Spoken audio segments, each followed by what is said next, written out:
Welcome to the deep dive. Okay, so today we're tackling something huge, something that really defines, well, now, this digital paradox. Right.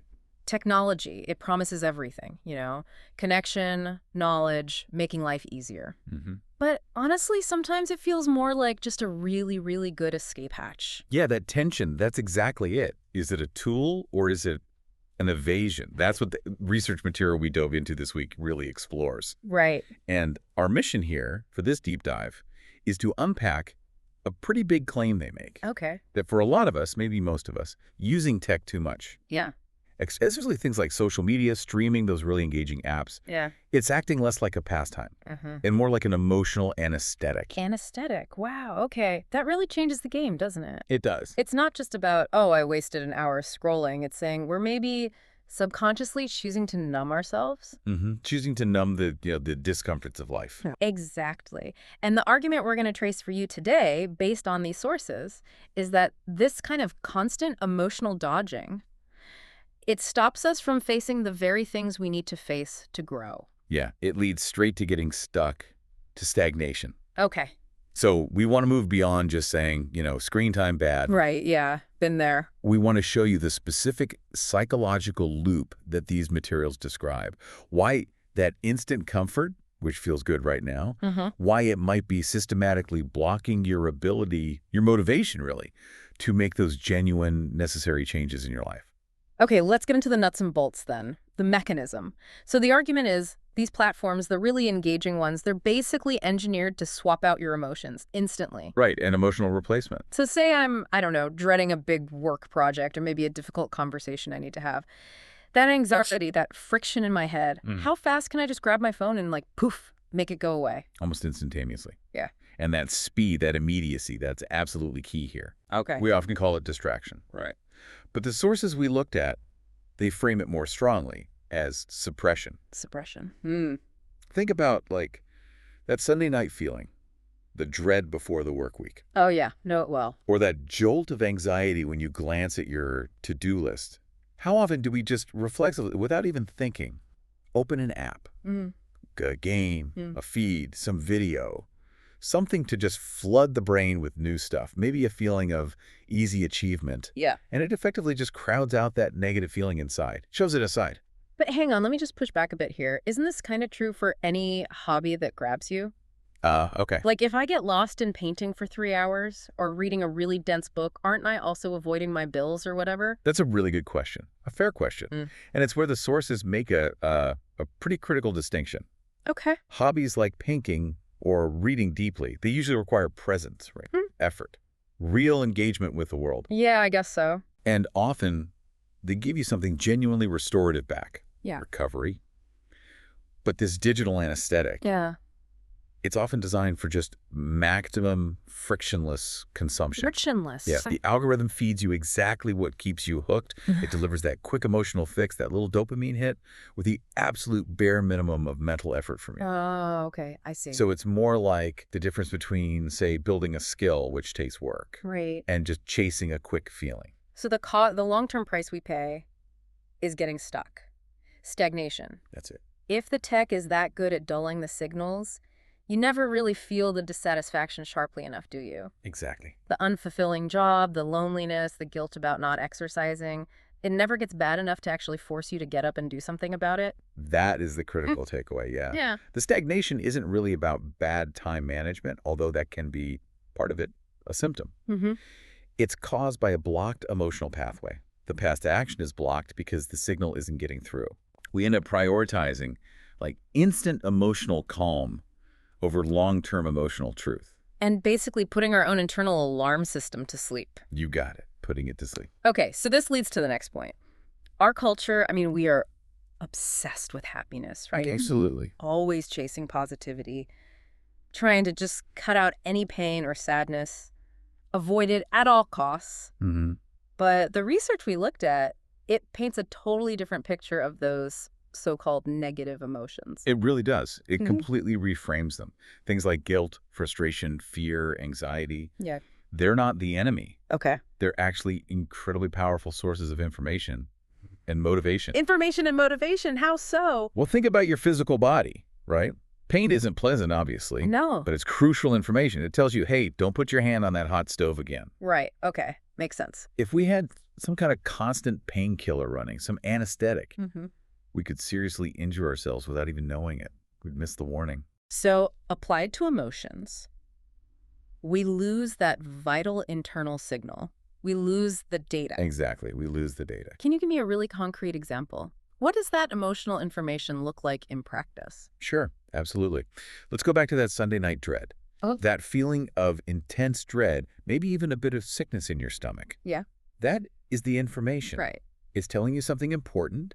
Maybe your job is genuinely toxic, or maybe it's just deeply misaligned with who you are, what you value.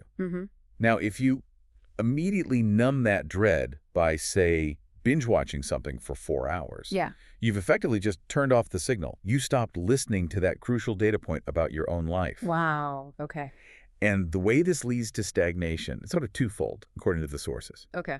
First, the negative feeling itself is the data. It highlights the problem that needs solving. Right, the information part. And second, the sheer discomfort of that feeling. Yeah. That's the engine.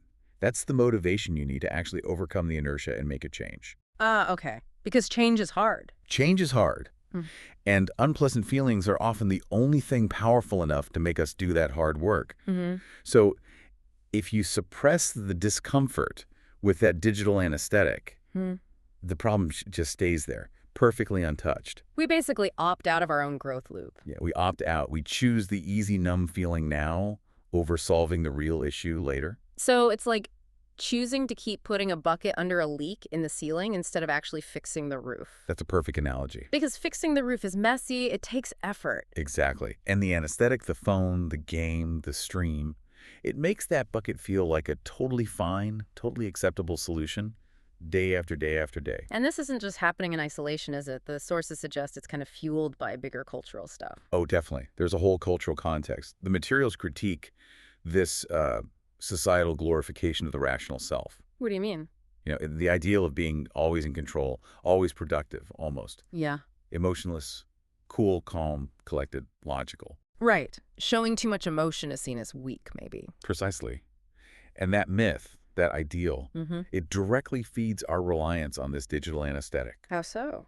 Well, if the cultural pressure is always to be fine, always logical, always getting things done, then admitting you're struggling, feeling uncomfortable, feeling vulnerable, it feels like failure. Yeah, okay. I can see that. So we're kind of socially conditioned to put on a brave face to mask the internal turmoil, and technology.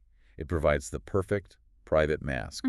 It lets us look functional on the outside while we're just suppressing the real emotional work we need to do on the inside. And I guess that cultural pressure also helps explain why this plays out differently for different groups, which the material mentioned. It really does. For instance, think about the specific challenges men often face, culturally, with accessing and processing emotions.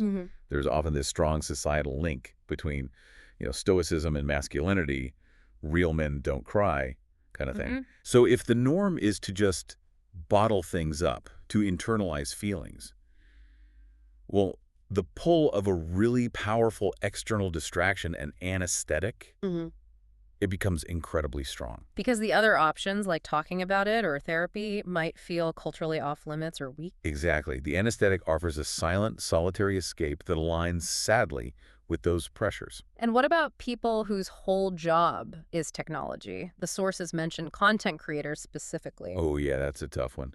You're basically living inside the machine that might be causing the stress. Right. That can create this really intense, vicious cycle. Content creation itself can be incredibly mentally taxing, right? Definitely. It's often isolating, involves constant self-promotion. You get immediate, sometimes brutal public feedback, relentless scrutiny. Yeah, sounds stressful. It generates a huge emotional load, a lot of anxiety, pressure. Yeah. So how do you cope with that stress? You reach for. Often, you fall back on the very digital anesthetic mechanisms that are built right into your work environment. You use the platforms that stress you out to numb the stress caused by the platforms.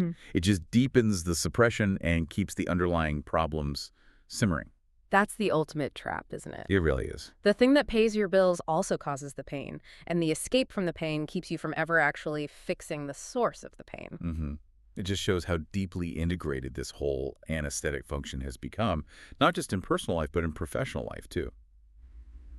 Okay, So we've got a pretty clear diagnosis from the sources. Tech, when overused, acts like this pervasive, easy anesthetic. Right. Locking the signals we need for growth, the information and the motivation. Exactly. Yeah. So the big question then is, how do these materials suggest we navigate our emotional lives without relying on that constant numbing? What's the alternative path? Well, the path they outline seems to require the total opposite of what the anesthetic offers.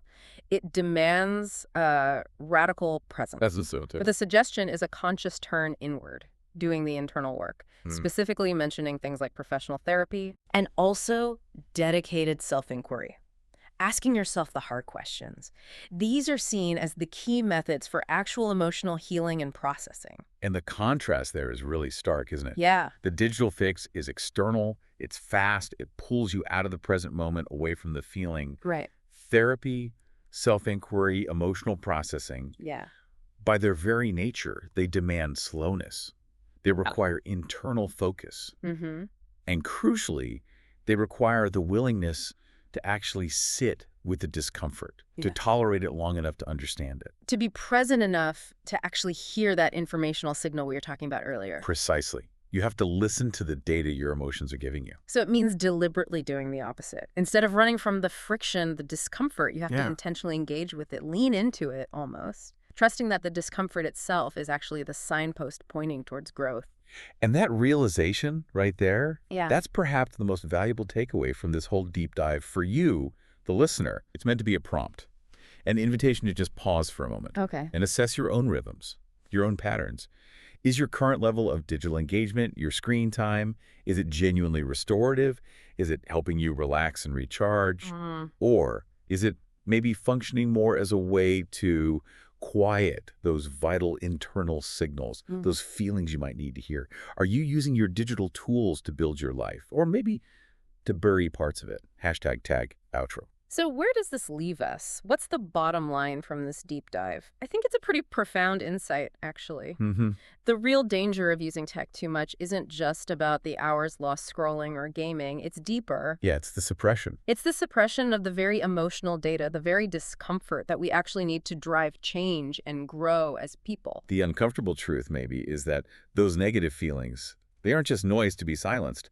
They're the fuel. The fuel for action, not a fire to just put out immediately. Right. And if you connect that to the bigger picture, by always reaching for that digital escape hatch, that anesthetic, we're essentially giving up our natural built-in capacity to solve our own problems. We're trading capability tomorrow for comfort today. Choosing comfort over resolution. Okay.